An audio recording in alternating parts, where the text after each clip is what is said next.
Good morning, and welcome to the Unitarian Universalist Church of Urbana-Champaign. My name is Reverend Sally Fritchie, and I am the Associate Minister of this church. I'm so glad to be here with you, streaming live from our sanctuary on Green Street this morning.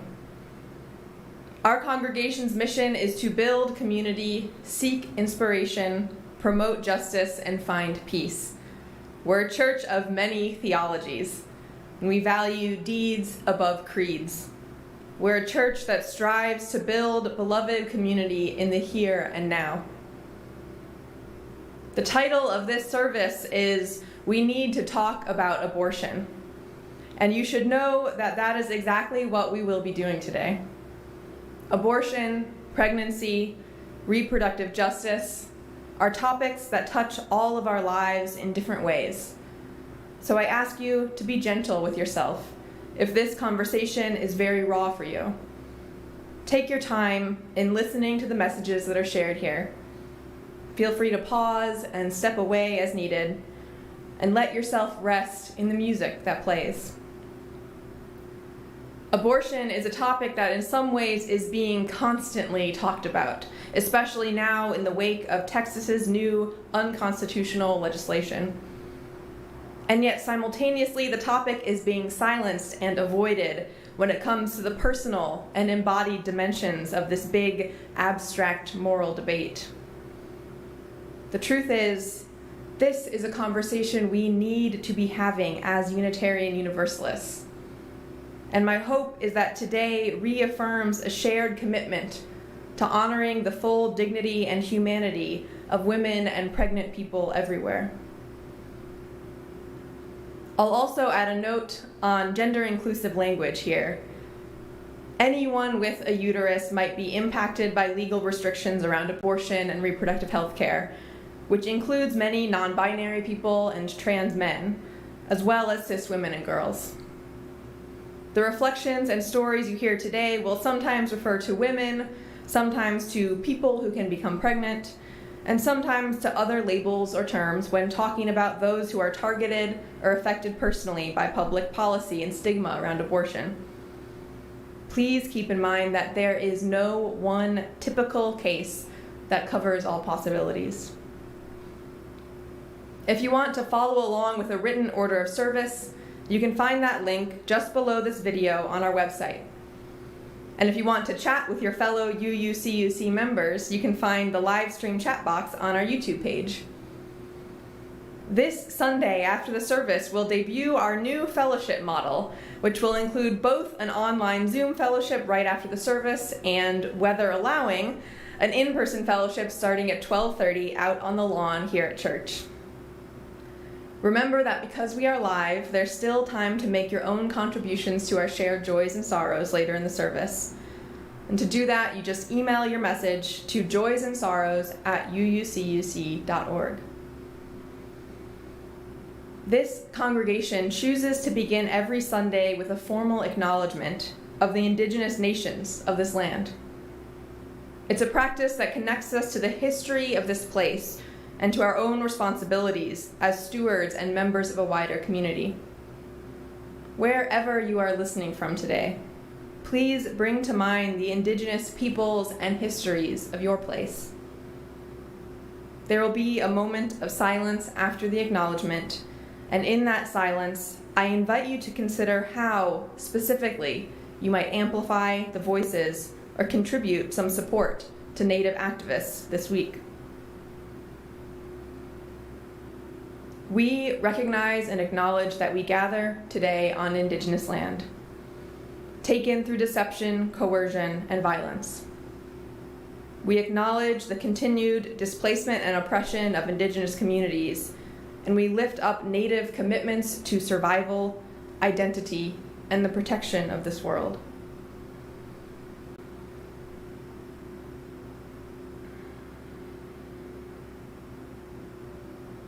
Thank you. And now, if you have a candle or chalice to light at home, please join us in lighting it now. The flaming chalice is the symbol of our Unitarian Universalist tradition, and we light it whenever we gather together as a way of marking out a circle of warmth and light where all are welcome.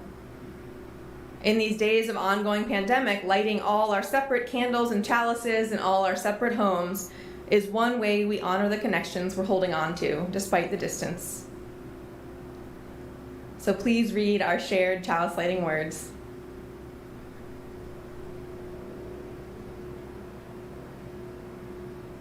As we kindle this flame, we reignite our commitment to the mission of our congregation: to build community, seek inspiration, promote justice, and find peace.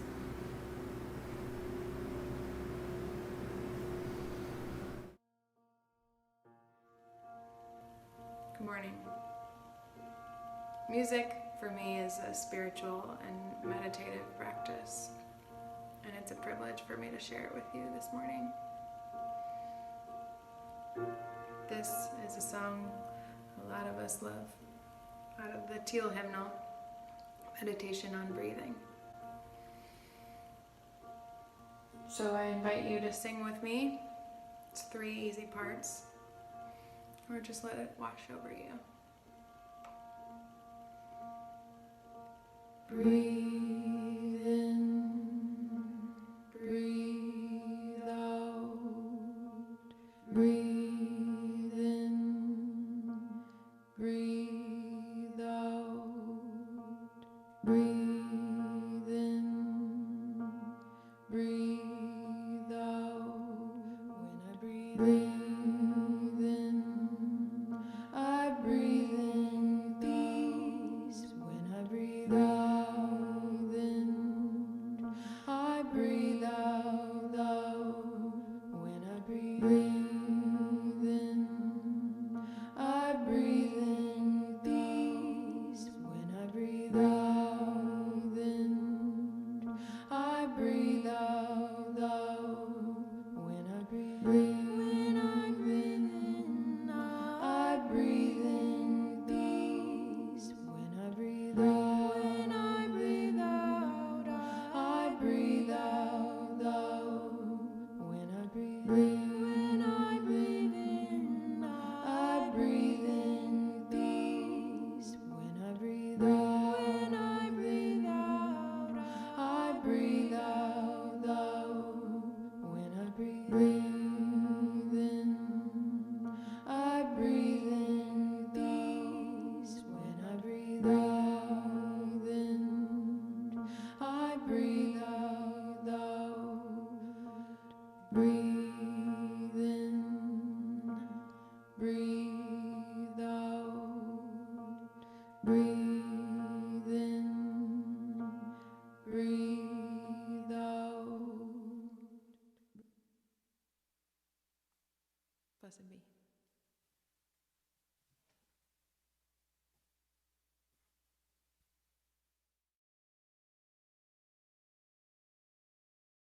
Good morning, everyone. My name is Rose St. Clair, and I'm the coordinator for religious exploration and engagement here at UUCUC, and this is Atticus. This morning, we wanted to share with you a story about the power of listening, and we invited some friends along to help us share that story with you today. This is Taylor. One day, Taylor decided to build something. Something new, something special, something amazing. Taylor was so proud. But then, out of nowhere, things came crashing down.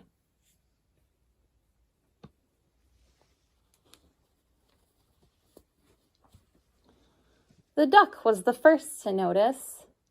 Quack, quack, what a shame. I'm so sorry this happened. Let's talk about it, quack, quack. But Taylor didn't feel like talking. So the duck left. Next came the lion. Grr! Roar! How horrible! I bet you feel so angry. Let's shout about it. Roar! But Taylor didn't feel like shouting, so the lion left.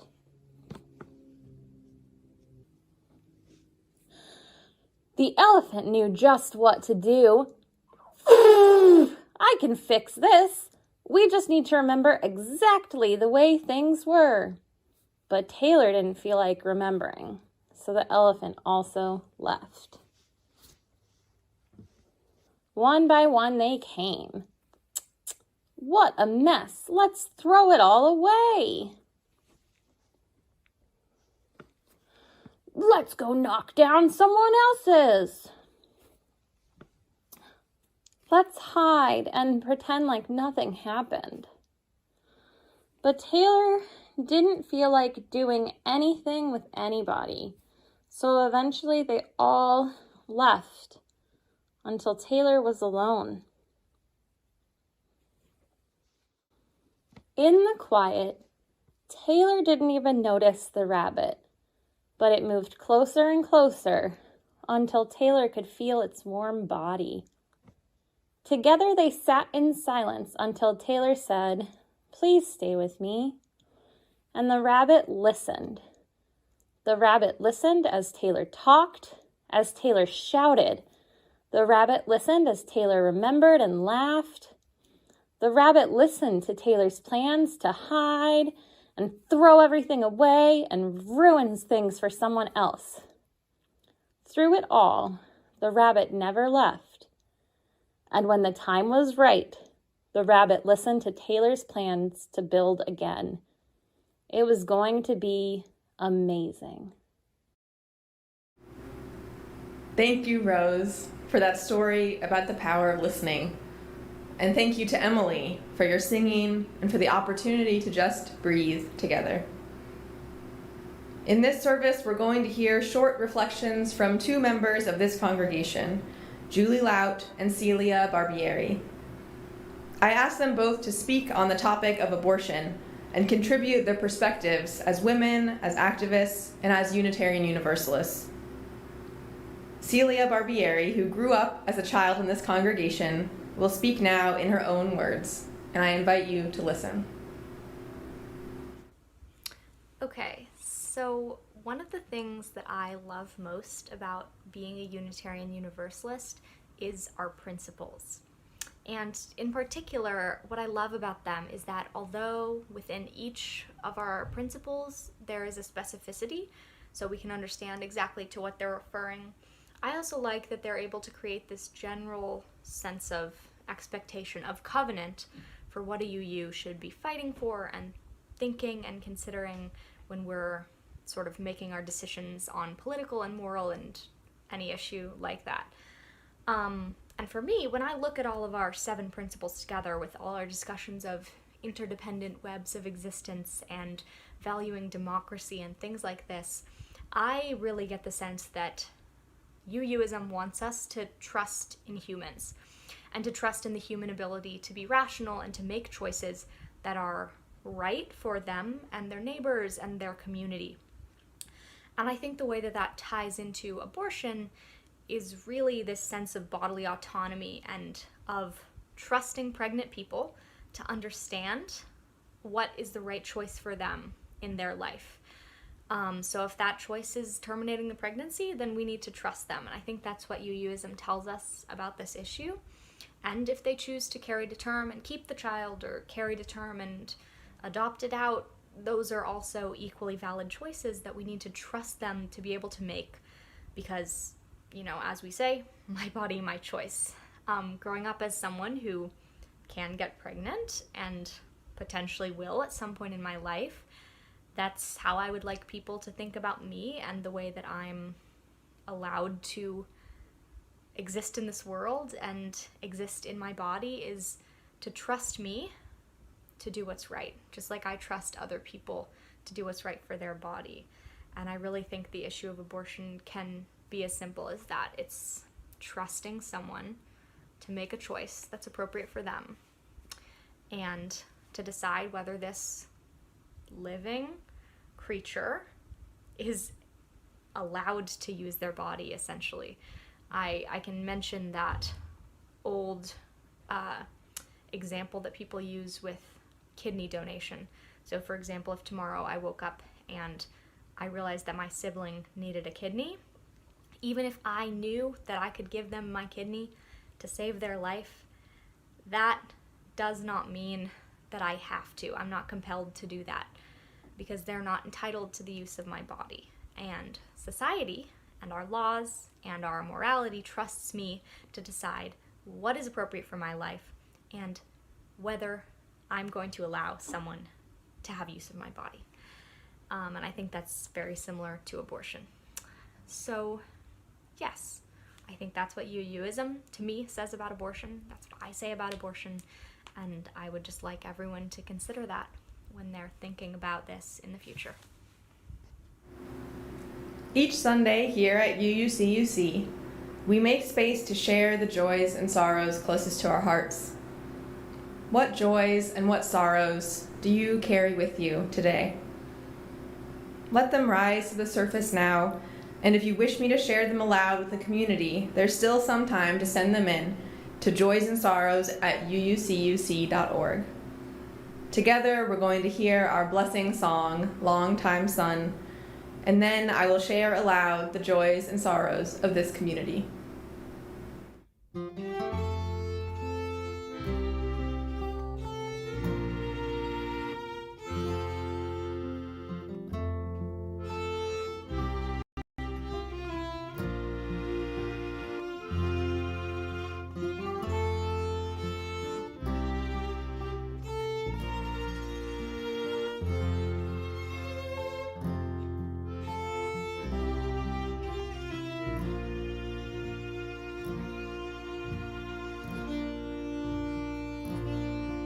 May the long time sun shine upon you. All love surround you, and the pure, pure light that's within you guide your way home. May the long time sun shine upon you. All love surround you, and the pure, pure light that's within you guide your way home. May the long time sun shine upon you. All love surround you, and the pure, pure light that's within you guide your way home.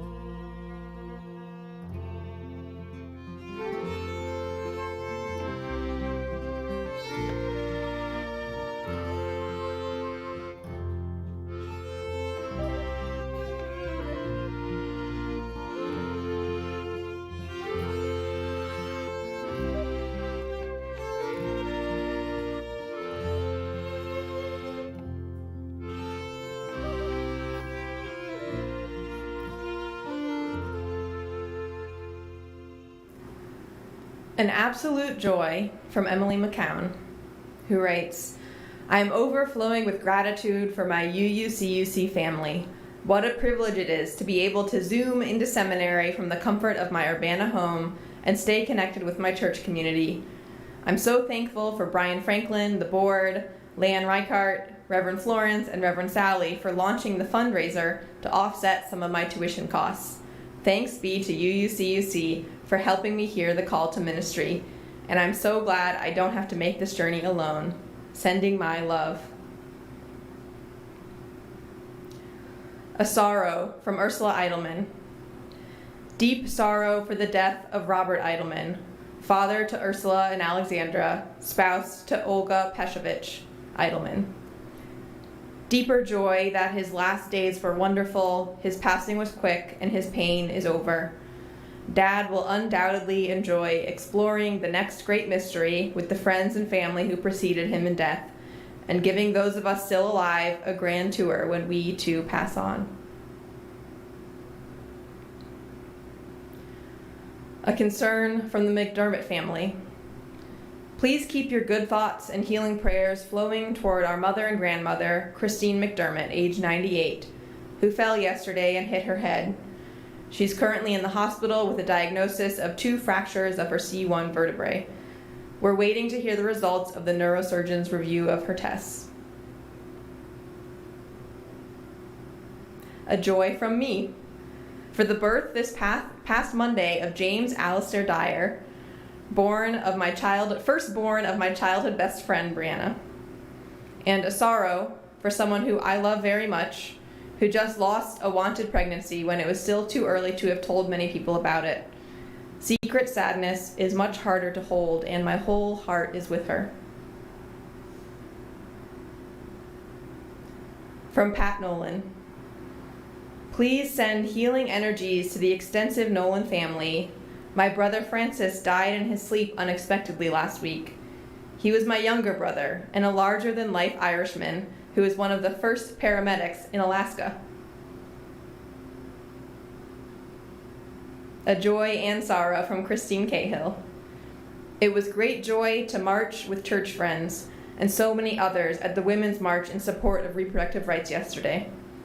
I am filled with incredible sorrow at the senseless killing of Jonathan McPherson, the older brother of one of my students. A sorrow from Brandy Barterstorm. Sorrow for the 17-year-old Centennial High School student who was shot and killed on Thursday night. A joy from Jim Hannum. My cousin Dan is recovering from COVID after 18 days in the ICU while intubated. He's now awake and alert and in neuro rehab. Our family is delighted that he is finally getting better. And know that if your joy or your sorrow remain unspoken, unshared, this community is still here for you, and we want to help you hold all the burdens that you bring into this space this morning.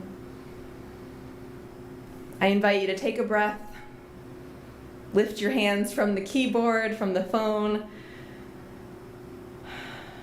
and relax your shoulders as we hold these joys and sorrows with all the love and tenderness that they deserve. May the true compassion of this community stretch between us and beyond us always, and may we find in it what we need most right now. I invite you to take these next moments to find your own words, to ask for what you need, or to simply rest with this moment for meditation, after which we will hear from UUCUC member Julie Laut.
Shame is a tool that's wielded by the patriarchal society in which we find ourselves. It's one that sometimes we understand how the mechanisms work, and sometimes they creep up on us in a way that still profoundly affects our lives. Shame in particular around sex and sexuality provides the basis upon which so many people fail to come forward about sexual assault or rape. And the reason why, though many of you, most of you probably know someone, love someone who chose to have an abortion, has not told you. Because shame is internalized, and shame forms the basis upon which the story of my abortion is, the foundation of my abortion story is around rape. Is around shame. The community in which I grew up in was so shameful about natural teenage sexuality that the word sex wasn't even used in our 1/4 of health class that attended to bodily functions. Shame prevented me from going to any of the people in my life, the adults in my youth group, my parents, my teachers, to ask them about how to have safe sex. When I decided after many months with a boy whom I loved that I wanted to have sex, shame prevented me from seeking birth control. Because I knew from experience that in my town of just over 2,000 people, I could not access birth control either over the counter or from a doctor without the news of that possibly getting to other people. And I had learned through the way that shame was placed upon the shoulders of young women like me that good girls didn't have sex before marriage. So when I found myself pregnant at the age of 17, at the very end of my senior year of high school, in a rural community with no access to healthcare that would be private and would allow me to make the decisions I wanted for myself, I had to make the decision to not only reveal to my parents that I'd had sex, but that sex had resulted in a pregnancy. I was lucky, like many of the women that I hear about in Texas right now, who are able to get the resources that they need, the time, the transportation, the money, to get access to an abortion, which is what I did. And it isn't the embodied experience of having an abortion or the decision itself that was shameful. That was the right decision for me. But shame then shaped the fact that my family never spoke to me about my abortion. I didn't seek mental health care. I was afraid to tell new friends or boyfriends that I'd had an abortion in fear of how they might judge me. I even had to think very clearly about how to tell my children once I felt they were old enough that I had had an abortion. And my oldest child reflects this beautiful message to me in that, Mom, I'm glad that you had that abortion because otherwise you wouldn't have had me. And that's true. The ability, the choice that I was able to make to not carry that pregnancy to term meant that 4 weeks after that abortion, I could go to college on my scholarship as I had planned and pursue the life that I had wanted, which would not have been possible had I carried a child in a relationship that was not healthy, in a circumstance where I did not have the resources to give that child the life, the stability that they needed. And so, yes, we need to talk about abortion. We need to reduce the shame and the stigma around a private healthcare decision that people who get pregnant at all stages of their lives need to be able to make freely, safely, and without shame. So thank you for listening to me and these other stories. And I hope that you continue to live your UU values, valuing the individual human dignity, and like Celia said so well, that you learn and remember that we should trust each individual person to make the decisions that are right for them. Thank you.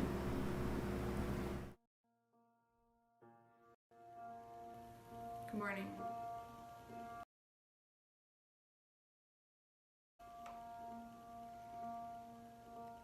Breathe in, breathe out.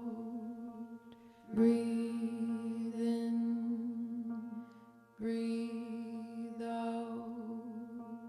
Breathe in, breathe out. When I breathe in, I breathe in peace. When I breathe out, then I breathe out love. When I breathe in, I breathe in peace. When I breathe out, then I breathe out love. When I breathe in, I breathe in peace. When I breathe out, I breathe out love. When I breathe in, I breathe in peace. When I breathe out, I breathe out love. When I breathe in, I breathe in peace. When I breathe out, then I breathe out loud. Breathe in, breathe out. Breathe in, breathe out. Blessed be.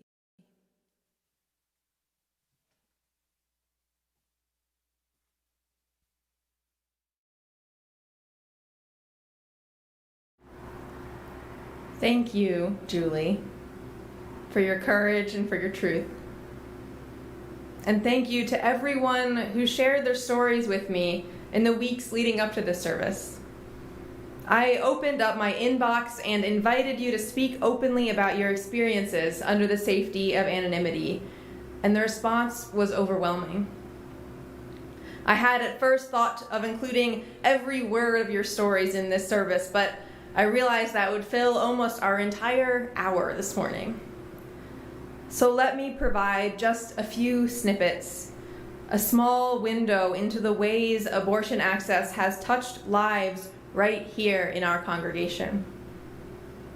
One UUCUC member writes, I was in my late 20s, married for 7 years, financially stable, planned pregnancy, announced the pregnancy early and celebrated like we won the Super Bowl, had picked out a name years earlier, and then we got the news. There was something wrong with the baby. From another UUCUC member writing of life in pre-Roe America. After arriving back at her apartment in Iowa, my sister began hemorrhaging. Her boyfriend took her to the hospital where she was treated, and thank goodness she was one of the lucky ones who survived. My sister was expelled from her college. Police came to her apartment and searched for abortion-related drugs prescribed by the doctor in Chicago, which were found. We believe that the doctor was arrested and punished, but don't know for sure. From a UUCUC member who worked at a Planned Parenthood for many years. One case I remember in particular was a young woman who was married and had 3 or 4 children at home. She was pregnant again and said she just could not have another child. She was crying, feeling very sad about the decision, but also knew it was the right thing for her family and for herself. Another story from a UUCUC member's life. My obstetrician scheduled an ultrasound for the beginning of my 3rd trimester. We had avoided most prenatal tests because of the small threat they posed to the fetus. A friend agreed to watch our toddler during my appointment, telling me cheerfully, "See some beautiful pictures." As the doctor studied the screen, he became quiet, with a concerned expression. I looked and remarked that the baby looked different. He replied, "I see something terrible. Our daughter had such severe birth defects that she would die within seconds of birth, and there was no way she could live." My obstetrician referred me to a private clinic run by a doctor infamous in right-to-life circles for performing abortions in every trimester. I found him to be compassionate. This period of my life taught me much about empathy, about cherishing people we love and the blessings we have because we don't know what lies ahead, about accepting the lessons life offers us which might not be the ones we want. I don't dwell on the past, but the anti-abortion comments and restrictions demand that we tell another side to the story and that we act to preserve the freedom won by the preceding generations of women. From another UUCUC member, I don't have any regrets. I was in no position to raise another child. It would have brought all of us down and would have trapped me in a failing marriage. It would have taken away from my ability to parent the children I already had, and my obligation was to them. Another writes, my abortion experience made me grateful. Grateful to my partner who supported me and didn't get mad that I'd stopped taking birth control because I was certain I was in perimenopause. Grateful for my children who I love so much and who I want to give so much of myself to. Grateful for Planned Parenthood less than 5 miles from my house, when my doctor at Carl said in hushed tones during a phone consultation that Carl doesn't do elective abortion. Grateful there were no protesters outside the clinic. Grateful for the woman behind the front desk who checked me into my appointment. I know she grew up in this church. I hope she did not recognize me.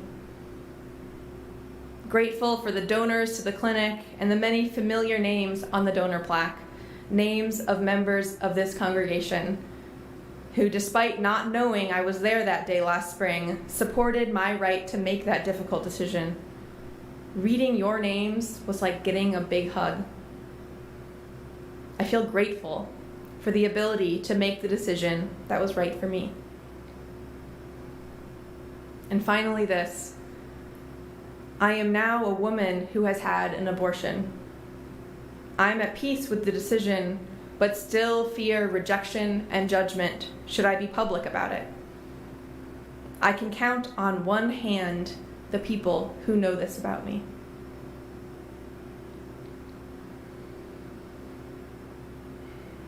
Thank you again to everyone who wrote to me or spoke with me about your experience. Your stories are unique and precious, and I am honored to be able to share some part of them today. This topic, abortion, is not abstract or distant. These are members of our community. Someone you love has had an abortion. Someone you love will need an abortion in the future. Of women currently of childbearing age in America, 35% will have an abortion before they turn 45. 35%. That's 1 in 3. And most people who have abortions are already parents. More than 50% already have children.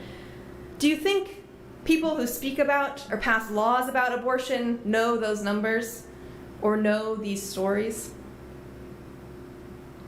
How have we allowed the reality of pregnancy, of abortion, of reproductive health care as a whole to be so obscured in these grand debates over legality and morality and politics? These are not abstract questions. These are the bodies, the health, the lives of people we know, people we love and rely on, our siblings, our moms, ourselves. Someone we love will need an abortion one day, whether we know about it or not. And we can't afford to wait until it affects us personally to care what that experience will be like for them. Stigma smothers our ability to tell our stories, to be honest with each other.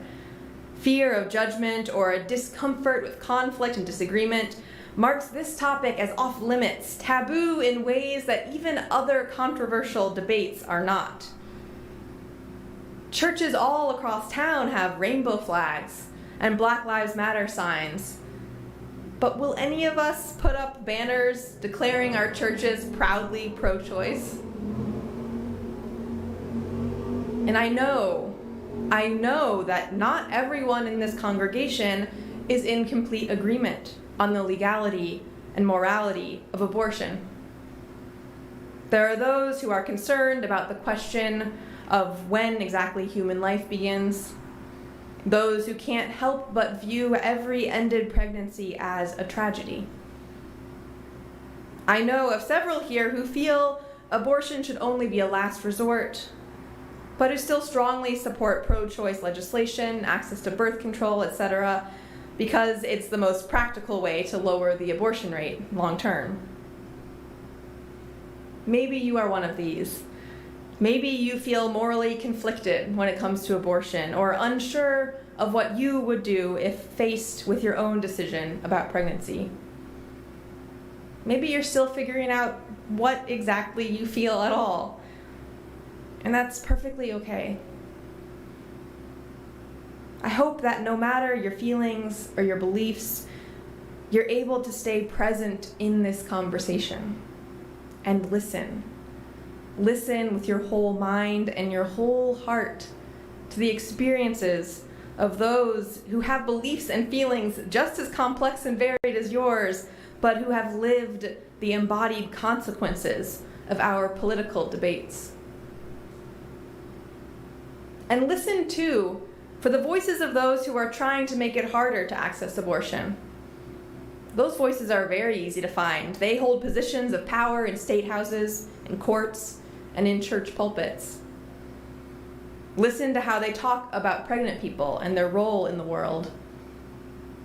Listen to who gets their judgment and who gets their compassion. Listen to how they talk about children who are no longer in the womb and who need the care and support of a social safety net. Children at the border, children on food stamps, children who become pregnant themselves and need abortion care. I say to listen for those voices because those are the voices being heard by your loved one who's had an abortion. Those are the voices that play on the news or on the radio when your kids are in the car. Those are the voices our legislators and judges hear ringing out from their constituencies. Anti-abortion voices are loud, and they have monopolized the national conversation for too long, especially when it comes to religion. It's not incidental that this is a Sunday morning service rather than an evening lecture series or a quiet support group.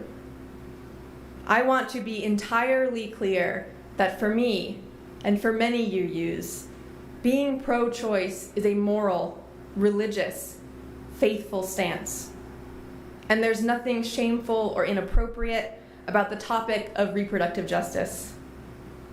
On the contrary, it's something sacred, worthy, and inherently connected to our principles and commitments as UUs. My faith compels me to be part of this conversation, part of this fight. In the decade before Roe v. Wade, a group of 21 American ministers and rabbis came together to do whatever they could to help women more safely access the abortions they needed. This group, called the Clergy Consultation Service, eventually grew to over 3,000 members, including many UUs, with chapters in 38 states. Their work was entirely illegal, and they operated in secrecy to find safe and qualified doctors, to ferry patients across state lines, to provide childcare and temporary housing to family members, and offer aftercare and financial support when possible. It was their faith, their moral convictions, that led them to risk everything for the sake of the lives and human dignity of total strangers who needed them.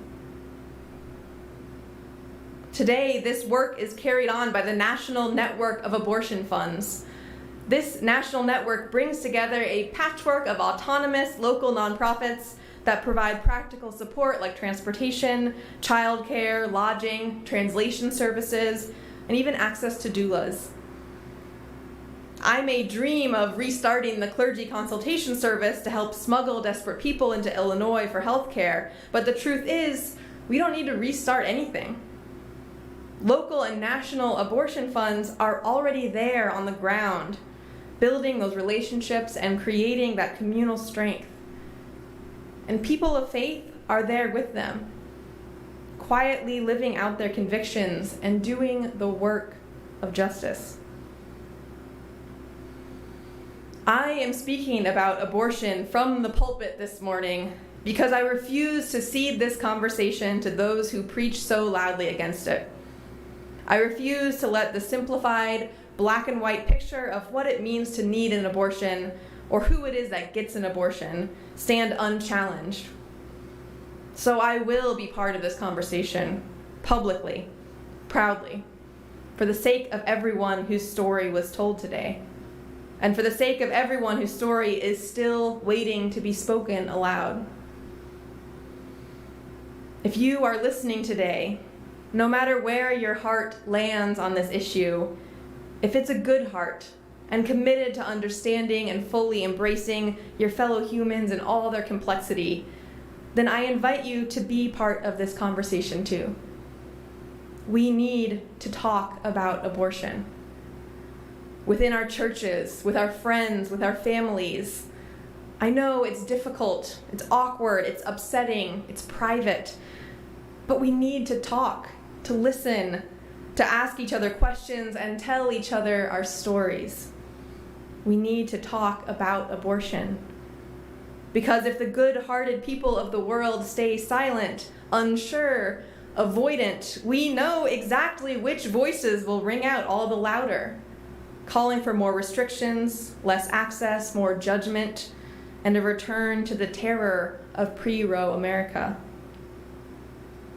So may we speak out, may we share deeply, and may we listen, always, to those whose stories tell the lived, visceral repercussions of our society's endlessly abstracted culture wars.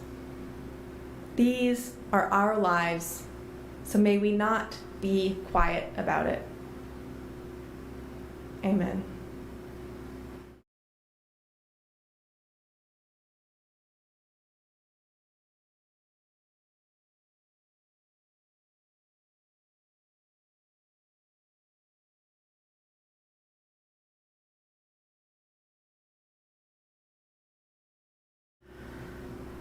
We as Unitarian Universalists acknowledge that our circle of care doesn't stop at our church doors. We are deeply connected to the community we find ourselves in and to the wider world. Please continue to keep an eye on your e-news weekly newsletter for updates about how you can get involved.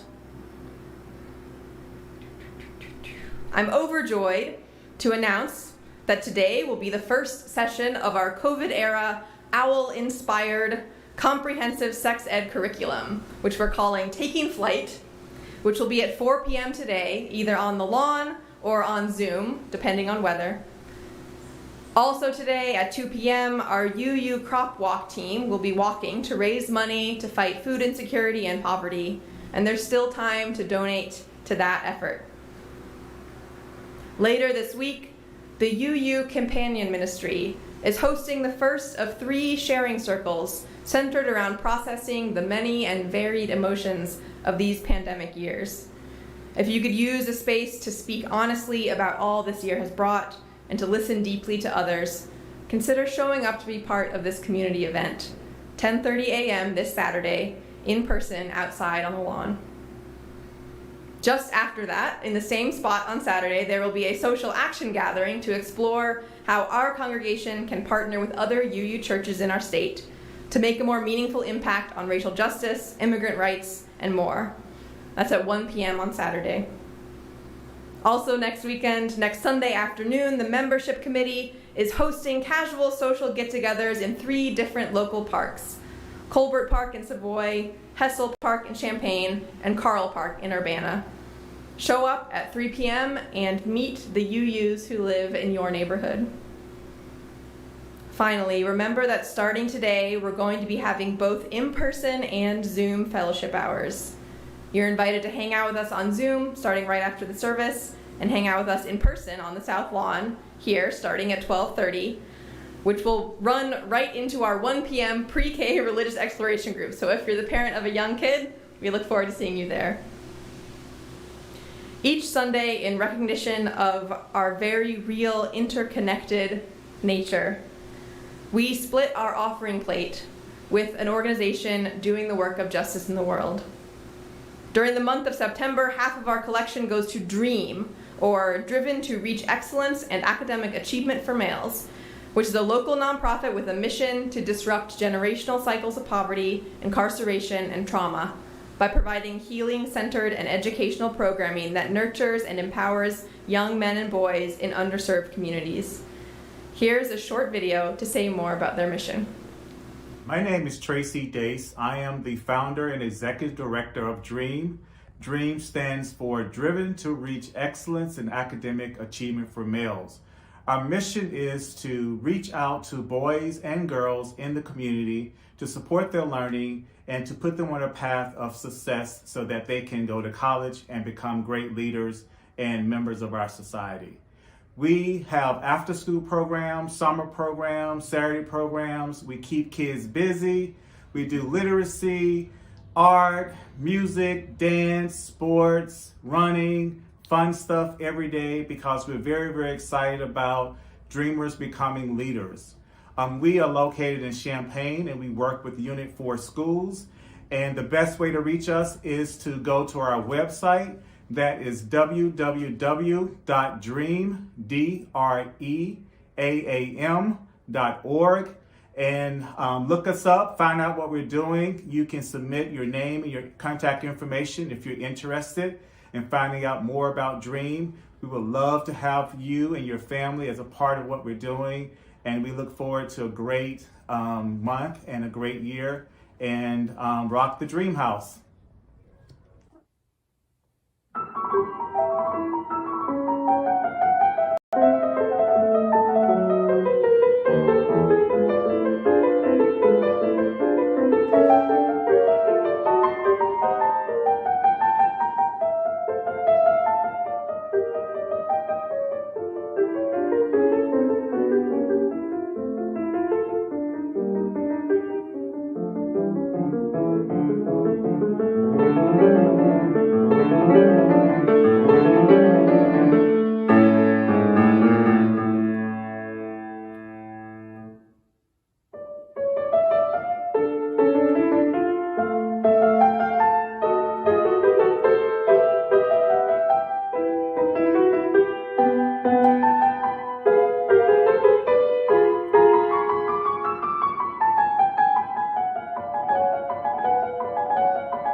I just got a note of correction from our RE coordinator, Rose St. Clair, who says that the pre-K event will not be happening this afternoon because of weather. And on that note, if it's pouring rain at 12:30 for in-person fellowship, there won't be any official cancellation, but you can make your own decision about whether you want to show up or how you want to dress for the weather. If you are someone who has carried shame or silence or even regret around your own experience with abortion, I am so sorry, and I want you to know that you are loved. I'm so glad you are alive and glad that you've lived whatever life you were gifted in that moment of decision. I hope that whatever burdens you carry become lighter than they are right now, and that this community can do its part to help you lift the smothering weight of silence and stigma. Please know that I am here to listen. Reverend KB is here to listen. Our UU companion ministry team is here to listen, and you will never need to justify or defend yourself against us. Your reasons and your emotions are your own, and your story is yours to tell. In fact, if you ever need a space to talk through your feelings in complete anonymity, you should know about the Exhale text line. Exhale is a nonprofit founded by a Christian minister who found herself being silenced and pushed away by her faith community after she opened up about her abortion. She founded a pro-voice network focused exclusively on listening without judgment to the lives and needs of people who have had abortions. You can find them at exhaleprovoice.org, and their text helpline runs 24 hours a day. Thank you. Thank you to everyone who contributed to this service, even if your only contribution was to listen. Because sometimes just listening is exactly what's needed. As we end our time together this morning, let these serve as our closing words. We are not done talking about abortion.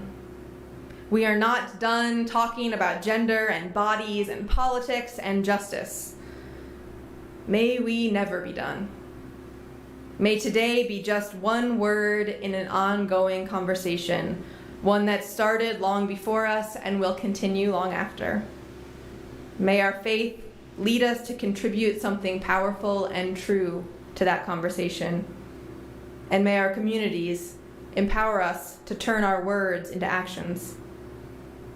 May everyone, everywhere, be blessed with the fundamental gifts of bodily autonomy and human dignity in defiance of those powerful few who would deny them. Amen, amen. May it be so. And with that, I invite you to stick around after our chalice extinguishing and hear a postlude performed on ukulele by our own Celia Barbieri, a song that is going viral on TikTok, Generation Z's own irreverent and frustrated response to the abortion debate. But first, join me in extinguishing your own chalice or candle flame at home with these shared words. We extinguish this flame, but not the light of truth, the warmth of community, or the fire of commitment. These we carry in our hearts until we are together again.